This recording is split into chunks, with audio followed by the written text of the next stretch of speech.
Сәлеметсіздер ме оқушылар? Бүгін сабағымызды жалғастырамыз. Сабақтың тақырыбы тәуелсіздік нышандары. Жаңа сөздерді еске түсіреміз.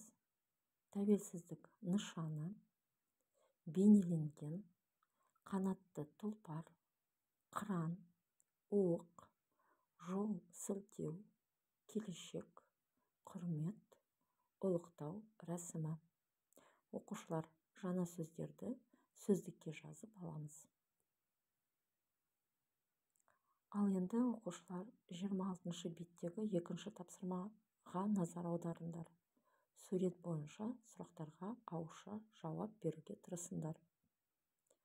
Суреттерде не бейнеленген? Бұл символдар туралы не білесіңдер? Ал енді оқушылар, жауаптарыңды тексерейік.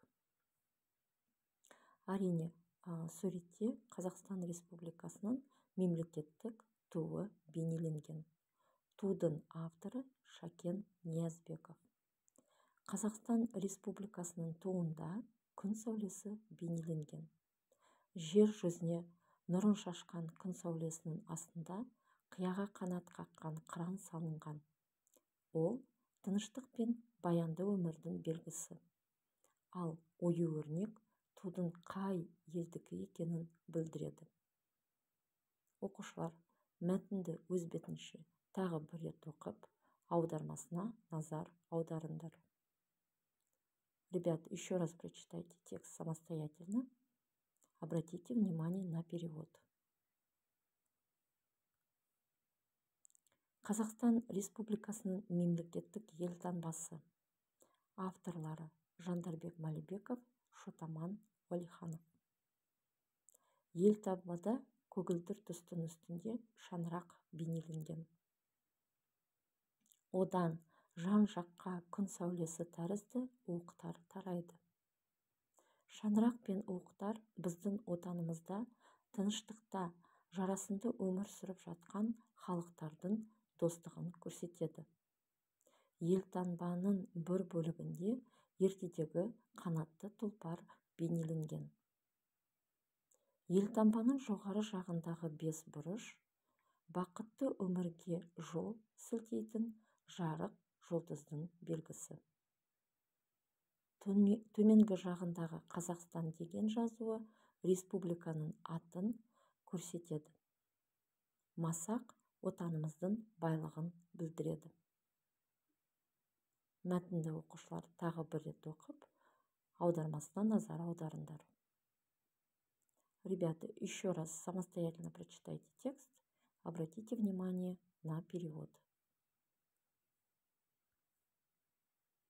Қазақстан Республикасының мемлекеттік гимні. Сөзін жазғандар Жұмекен Нәжмеденов, Нұрсұлтан Назарбаев. Әнін жазған Шамшы Қалдаяқов.